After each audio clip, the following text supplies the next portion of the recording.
If you are looking for a story about true courage, real determination, you don't actually need fiction.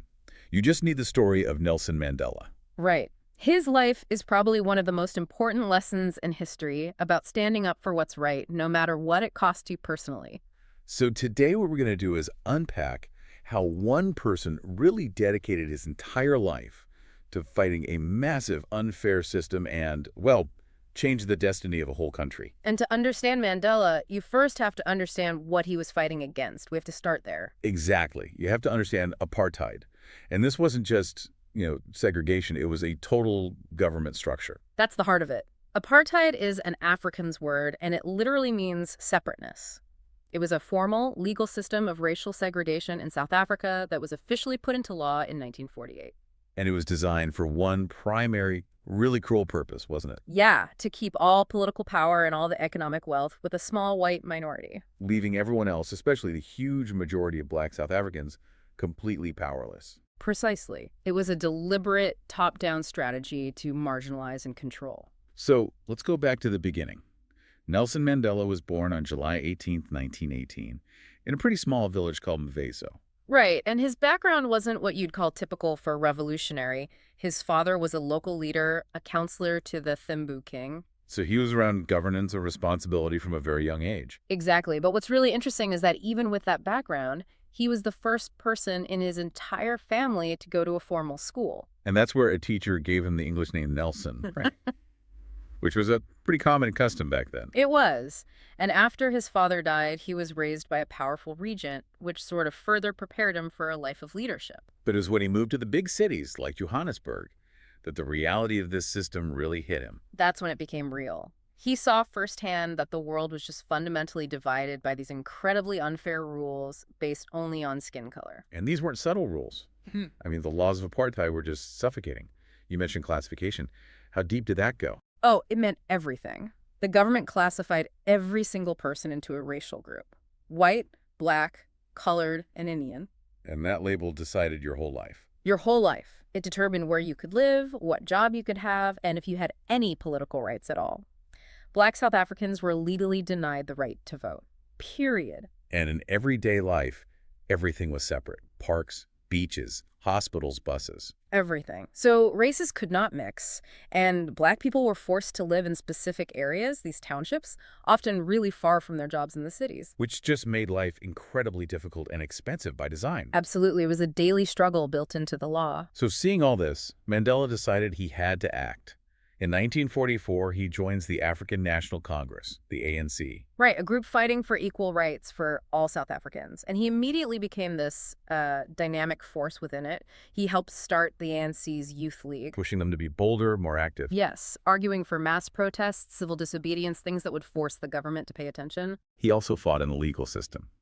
He became a lawyer and opened the country's first black law firm. Which was a huge deal. They often helped poor people for free, trying to fight these incredibly punitive laws, but, the system was designed for them to fail. And at first, the ANC's main strategy was nonviolent resistance. Yeah, peaceful protests, strikes, boycotts.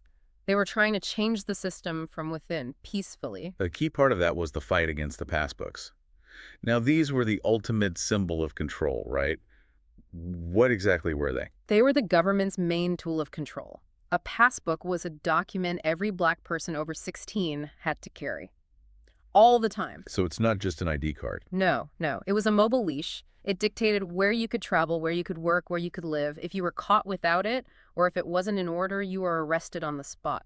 And the government's reaction to peaceful protests against these passbooks was just, terrifying violence. Exactly. They met peace with brutal force and then passed even stricter laws. They made it clear they weren't going to negotiate. Which forced Mandela and the ANC to make an agonizing choice. Nonviolence just wasn't working. It was a difficult crossroads. After all the peaceful methods failed, Mandela decided they had no other options. He helped start a secret, more direct action wing of the ANC. Kanto, Sizwe Spear of the Nation. Spear of the Nation. And that was a huge turning point. They knew that taking action against state infrastructure, things like power plants, meant they'd be branded as terrorists. It was a massive risk, but in their view, it was a necessary one. It was, but it forced Mandela to go underground. He became a fugitive. And this kicks off one of the most dramatic parts of his life. He's in hiding, traveling in disguise, trying to avoid capture. It sounds like a spy movie. It really does. The newspapers nicknamed him the Black Pimpernel because he was so good at escaping the authorities. He was everywhere and nowhere at the same time. But, a run like that can't last forever. In 1962, he was finally captured. He was. And his capture led to the famous Rolihlahla trial.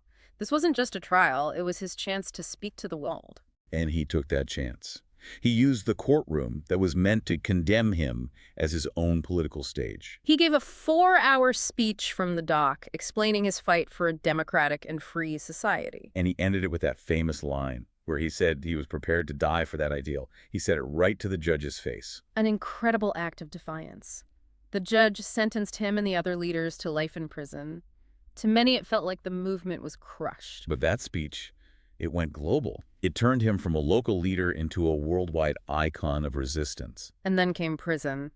18 of his 27 years were on Robben Island. Just a small piece of rock in the middle of a cold ocean, designed to be a punishment. The conditions were brutal. A tiny, cold, concrete cell. The daily work was in a lime quarry where the bright sun just destroyed their eyesight.